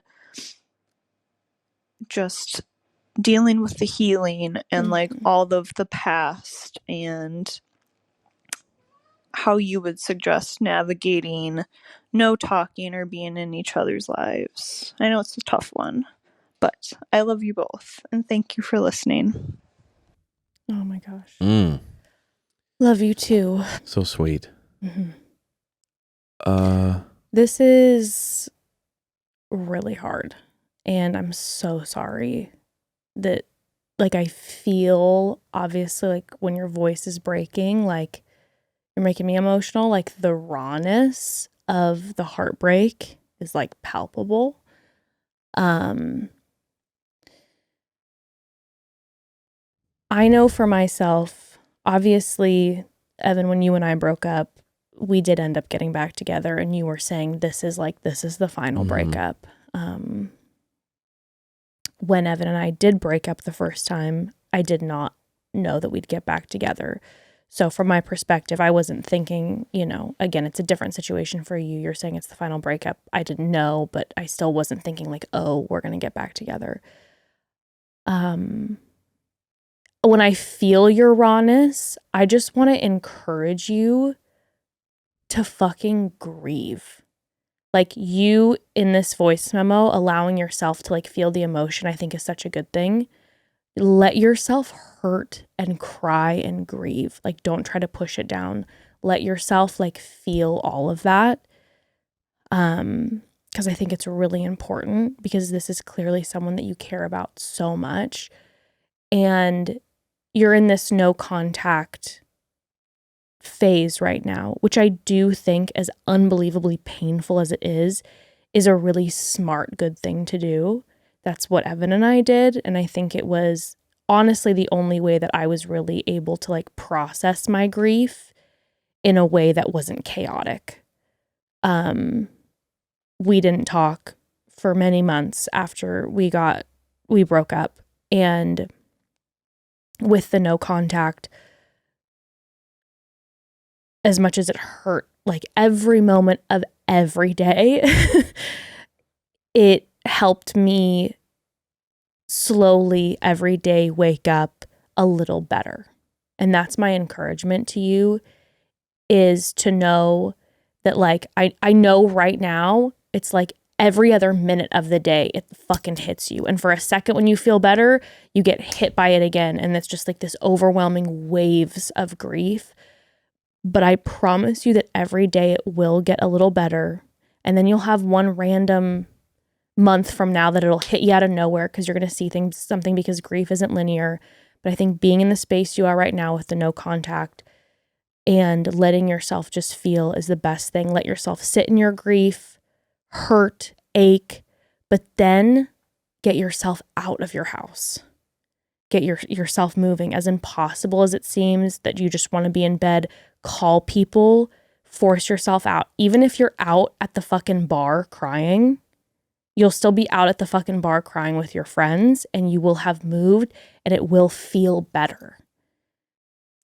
Keeping busy after grief, I think, is something, giving yourself other passions and loves and hobbies and busyness after grief. Let yourself grieve, or else you're then just smothering it. But try to keep that plate full. Get those friends around you. Ask for that support. And then I do think that after a certain amount of no contact, as scary as it is, if this is somebody who you were friends before, if you feel like you are in a place where if you see them, talk to them, spend time with them, it will not like devastate you and send you spiraling right back, then I would reach out. I would reach out maybe in a way that doesn't feel like super pressure to them, like maybe writing a letter. So, and including in the letter, like, please no pressure to respond quickly, as much as that might be painful to you if they don't respond right away. But to send maybe a letter, an email, something to her that she can kind of sit with, where you explain like where you're coming from, that she can process. But I do say that with the caveat of making sure that when you do that, you're taking care of you, and that you're in a place where you know this isn't going to get you right back to the beginning again. Do you know what I mean? Yeah. Those 100%. are, sorry, I went on, but I'm like, I feel your grief like in my gut. Yeah. Yeah. I'm going to jump to some big conclusions here, complete assumptions. Okay. Tell me if any of these resonate with you. Vibe I'm getting, you're super sweet. You don't stand up for yourself. This person you were with was fun, exciting, hot, cool, maybe a little toxic. Maybe you got ran all over. You even mentioned, even if we talk again, I don't know if I'll be able to even say what I need to say. I'm just saying it's time for you to be a little selfish. It's time for you to worry about you, rebuild yourself, go date, go have fun, open open it all up too. Like what you're going to do, probably you're going to struggle with is comparing everyone you're going to go on a date with to that person. Mm-hmm. And I guarantee you they're not going to match up when it comes to some of the personality elements. The vibe I'm getting is this person you were with was like probably the most exciting person to be with. Yeah, she's probably electric. Electric. Fun, sexy, cool, like the whole thing. And so there's an addiction there, right? And what comes maybe with that is some toxicity, and you kind of put up with that for a long time and because of the high. Remove that, pretend you guys never even dated, and just start from scratch and just open it, try a bunch of different people, see what feels right. You might find a new thing. Know that this is not the end of your life. This is the beginning of your life.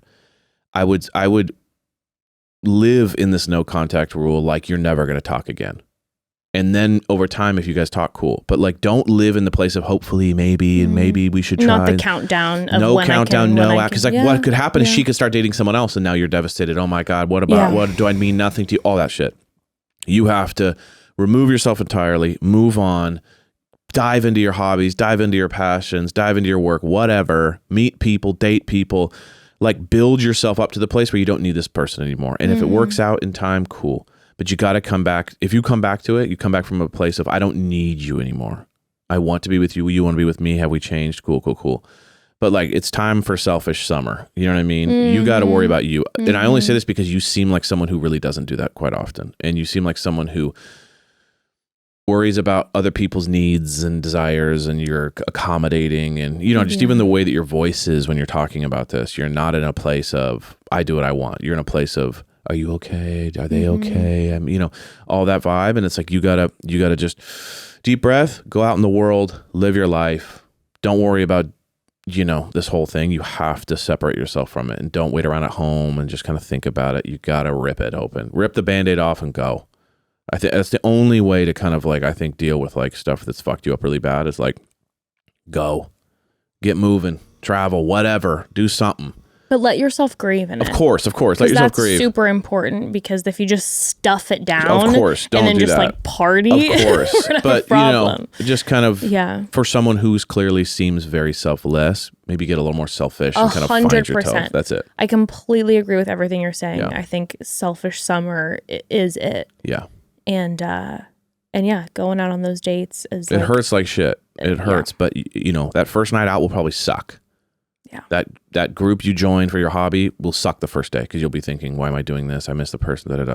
Just keep going. And maybe even knowing that in advance is helpful. Knowing that the first night out, the first date out is probably gonna suck. Like you don't have the expectations going in that it's like this is gonna be it. Like it's gonna be tough, but it's like ripping off a Band-Aid a little bit. Yeah. We love you. Love you. Wish you luck there. That's Sending hard. you so much love. It's so tough, but you've got this. Yeah. You're gonna be good. Okay, next question. Yes. Next question. Okay. Hi, Mom and Dad. I'm calling from Central New York. So I had a question about one of my friends.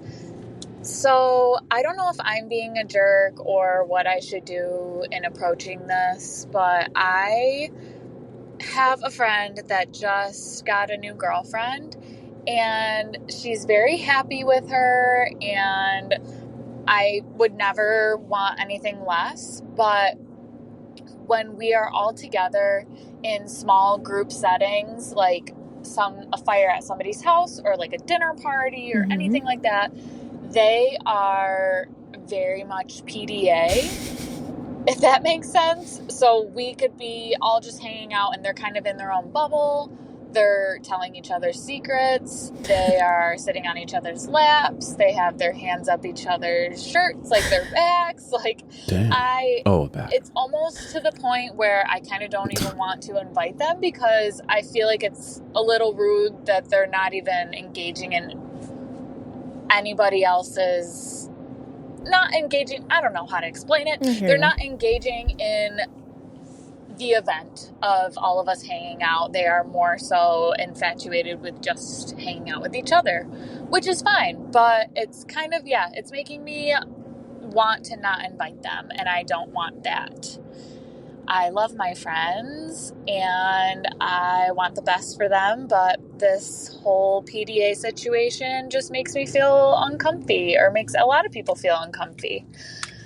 So I just want to know if I'm being a jerk or if I should approach it or if I should just let it be water off a duck's back. So thank you. Love you. Bye. Love you. You're not being a jerk at all. No, you're not being a jerk. But let me just give you my blunt 2-second thing here. They're in the wrong. But if you care about them as being friends anymore, keep your mouth shut. Never say a word. Invite them as you normally would.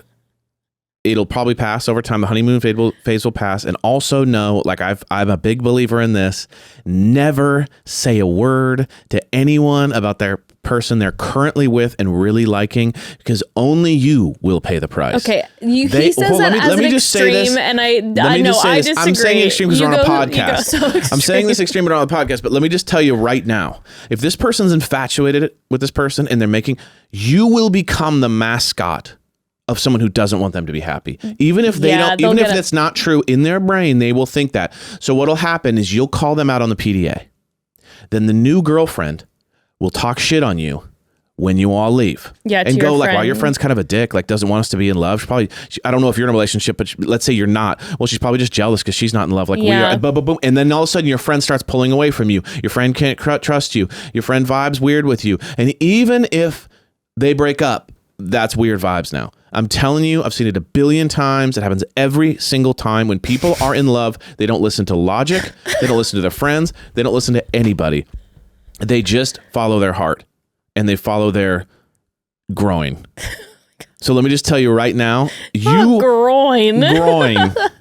Only you will pay the price, in my personal opinion. Yeah. So just know, if you like them as friends and if you don't like them, you don't want to be around them, I wouldn't even waste the time to call them out on it. I would just be like, maybe I don't invite them to this thing because it'll ruin the vibe, and know that they're going to get hurt and be like, whatever. And if they ask you about it, you can tell them. But if you do value them as friend and you want them to be around, just suck it up and deal with it, because like I said, only you will pay the price. That's my personal tough opinion on that. Normally, I do not agree with Evan's whole stance of like never say anything because they won't listen to you. But in this case, I will agree because you mentioned that they're newly together. So here's the thing. You said you love your friend. You're so happy that she's in love and that they're vibing so much. They're in the honeymoon phase. They're all they can see. I mean, if you've ever been in love, we all know how it feels. Like, where I know that when I look back on you and I, Evan, I can only imagine what some of the PDA was like. Sure, of course. And now I'm a touchy person, but I totally hear you. There's a couple people over our friendships together where it would be like, and I don't mind, and I actually don't really even mind PDA, but like there's been a couple situations where I was like, I don't know where to look right now because I'm trying to talk to you and I feel like I shouldn't be here, and I know it can get so awkward. But again, they're starting their relationship. So the likelihood is that this will die down at some point soon, okay? They're hot for each other right now, and they might stay hot for each other. But, in a couple months, maybe they'll even move in. And then when they're seeing each other all the time, that'll start to be a little more low-key. If I were you, as uncomfortable as it is, I would agree with Evan. I would probably just keep inviting them, know that it's going to be uncomfortable PDA, and maybe do your best. Like for instance, maybe you don't want to invite them when you're the third wheel, where if it's just the three of you guys, you're like, I'm going to feel super awkward the whole time because I don't have anybody to talk to because they're telling each other secrets the whole time. But if there's like big bonfire hangs, like you were saying, just invite them and then let them do their own thing. Talk to all your other friends and just expect and know that they're going to be whispering and doing their own thing and be smooching the entire time, and just engage with everybody else. They're in their own zone, so you don't owe them this like, hey, I'm going to make sure I'm super engaged with them. Let them be off in the corner and do their own thing. You don't owe that. You invited them and they showed up. So, you did everything you could. That would be as much as I totally feel you. You're not being a jerk. Completely understandable. But I agree with Evan because I do think this will pass soon. Give it a couple months and it'll be a shift. It'll be different. It won't be as high PDA levels. And I would keep inviting them and just hang out with your other friends. Agreed. That's my thought. But I feel ya, because I've definitely been a third wheel. There's a specific couple in our lives that I've been third wheeled for many times, and it was like, I don't know where to put my eyes. Yeah. Because I'll They're ask a kissing question. each other's neck as I'm talking to the person whose neck is getting kissed. And I'm like, okay. But if they don't see it and they're not aware, just know they're not aware. I agree with Evan. I don't think that it'd probably go over well, because even though what they're doing is probably making the group uncomfortable, they're not like quote unquote inherently doing anything terrible. They're just loving on each other. So if you were to confront them, I don't necessarily see it going well. I think it'll probably become defensive. So yeah, because like, what best case scenario? You confront them on it. Now they kind of don't touch each other. And you're the person that told them not to, and now they're sitting there awkwardly, like, hopefully she doesn't see us kiss later. You know, tell one of your friends to tell them. Yeah, don't do it. Have one of your other friends confront them. You don't do it. Yeah. Keep yourself out of it. Have someone else from the group do the confrontation, then they can pay the price. Be Switzerland. You are Switzerland. You are Switzerland. All right, one more. One last one, yeah. Hi, Mom and Dad. My name is Maria, and Maria. I am going through a moment in my life that I would love your advice on. So, as of several months ago, I am officially divorced. My ex-husband and I got divorced because he cheated on me, and it was not the first time, and I thought therapy could help. And I thought, because I come from parents of divorce, I thought I needed to do everything in my possible, essence and everything in the world to make my marriage work and not end up like, my parents. And turns out life doesn't work like that. So since the divorce, it definitely has been like an uphill battle trying to figure out who I am outside of that marriage, what I lost in the sense of like my identity and myself. And within that, I met somebody like 6 weeks ago. He is a single dad, which is new for me. I am, 29 and he is 33. The problem that I have been finding with this new relationship of mine is the fact that we are very different in the sense of both educationally and professionally. I do make more money than him, which has never been an issue, but I find it to be somewhat of an issue now because a lot of his priorities go to his kids with all reasoning. That makes total sense to me. But I do want to go out now. Like, I haven't, in my previous, relationship, I never went out, and I do want to go out, and I do want to go to like museums, and I want to go to, restaurants and stuff. And I feel like that in this new relationship, although I really like him and it could be something serious, I find myself finding that I may have to either pay for us and he doesn't like it, or we just can't do it because he doesn't have the ends to make it meet, like he can't budget it. And living in a city like Miami that's incredibly expensive, and it continues to be expensive, it just feels like, I don't know, I feel like I don't know if this is an issue or a problem. And I'm so new to this dating world again. It's been a while. And so I'm nervous. I'm nervous if I'm settling or if I'm not, but I do like him. And money has never been an issue with me. But for some reason, I think I'm letting other people's effects get in my head. So I definitely stopped talking about it to my friends. And so, yeah, any help on this would be great. I love your podcast. I love you guys so much. And I love your dogs and your daughter and your whole life. It looks incredible. Just goals all around. Just so much goals. Maria, you're so sweet. Oh, super sweet. Okay, Maria, first and foremost, love you. Number two, I'm so sorry for any like pain and trauma that talking about like your ex cheating numerous times. Holy shit, that's a lot. And I'm so sorry you went through that, but I'm so happy to hear that you are out and you are taking care of you. And that's what I want this focus to be right now, is taking care of you after everything that you went through. It's almost like what you were saying, Evan, with one of our last callers, where you were saying, time to be selfish. Okay, Maria, it's time to be selfish. You went through a shit ton with your ex. And on top of this, you were saying you guys just a couple months ago got divorced, and now you want to go out and you want to experience all these things. My thought is that because you sound like this incredible wife who was so faithful through all of this, you're in the zone of being used to being in a serious, committed relationship. So maybe the default is when you meet this guy 6 weeks ago, who seems like a really nice guy, that there's this feeling of like, oh, I kind of got to figure this out and figure out how he'd work and commit to him. And I say, date them all. Yeah. Date everyone. Like, go out and date everybody. This guy, everything that you're talking about makes perfect sense to me, lining up. Like you said, that he's a single father. And so there's the financial piece and there's also the kid piece. And you sound so lovely and so understanding.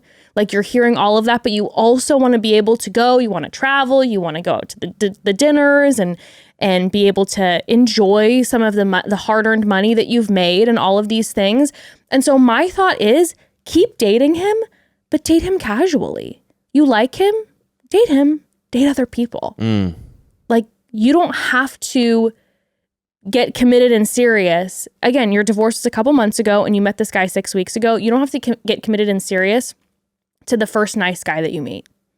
Okay? You sound amazing. You sound like a catch. Enjoy yourself. Enjoy your life. Enjoy that hard-earned money. Date him and date a million other men. Like, genuinely. Love it. You know, that's my thought is like, if you really like him, great, you can keep dating him. But when you date other people too, it can help expose certain things that you feel. Sure. Because you might start dating somebody else, or a handful, like I said, date a million people. You start dating a couple hundred other men while you're dating him, and it might help show you, oh, you know what? This thing that original guy over here was doing actually really does. It's not for me. He's a nice guy, but I'm better suited with someone over here. Or dating more people might show you, you know what? I've gone out. I've had fun. He's actually the one. I want to be with someone like him. Yeah. Yeah. Experience life. Now's your time. Yeah. Now is your selfish, and I say selfish loosely because it's not even selfish. Now is your time to soak up and experience life. Please. You deserve it. I agree. The only tweak I want to make, or not tweak, but just kind of like how dare conversation I had, like is the only thing I have an issue with this guy is not that he doesn't have money, is that he's wouldn't like the fact that you wouldn't pay. Oh, that was another side note. That was my little asterisk too. Yeah. That's my only thing. Is like, if he's like doesn't have much money, but he's a great guy and he's a good dad and all those things, and it's like, that's awesome, right? You don't need money to be happy, but you can't be like, I don't have money to pay for the nice things, but you can't get nice things on your own. That's not cool. So if he's saying like, we can't go to a museum and you pay for it, I have to pay for it, but I can't pay for it, therefore we won't go to a museum, that's not cool. So if he's down for you to pay for everything you want to do, and that doesn't bother you, and it doesn't bother him, that's green flag energy. That's cool. Hey, you don't need a lot of money. You got money. That's okay the dynamic you great. want. It's great. But what's not okay is for you not to be able to go out because his pride is hurt that he can't pay for it. Not cool. Yeah. Not cool. That's what I'm very not cool with. because that's another different layer of like that kind of like, it can be like that toxic masculinity where pride it's like, thing. I'm the man of the house, yet I can't set the tone and you have more money than me. It's like, well, no, be cool with the fact that like she has more money than you and that she's going to treat these things and you can't afford it. Be okay with that. Yeah. If that's quote, humbling, then be humble. But like, whatever it is for you, it's like, you can't tell people, so you get the vibe. But I would say focus on dating too. Focus on creating, as many options as you can. Don't live in a fear-based mindset of like, this is the only guy now that I'm divorced and I'm afraid. No, I totally understand how that could be a temptation. I found someone that's cool. Well, maybe I'll never find someone again. Like, know that that's not reality. Nope. So if this guy's not checking boxes and you feel like you're ignoring red flags, don't ignore him. You sound like a catch. You are a catch. Yes. Know your value. You live in Miami. Go have fun. Right. Okay. Don't go have now's fun. Not the time to neglect yourself again. Date, soak it up, make mistakes. Go crazy and go to museums. I know. I was like, girl, so those sweet. clubs. So but like, sweet. no, but genuinely, like, soak it up. Yeah, 100%. Date, get out there, and like I said, that doesn't mean and cut it off with him, but like date him and date have Girl, go have 25 boyfriends. Go do it. Now's your time to do it. You deserve it. You deserve it. Family, we love you all. We love you all so much. You send in so many. We still have, there's so many more. Yeah, tons so we have more that we'll be going over, like going through slowly. And then again, upcoming a friendship. A friendship based episode, okay? Make sure you tune in on Wednesday for our second recap of Jen's Bachelorette season. We love you so much. Have a beautiful weekend. Love you guys. Well, Bye. Bye.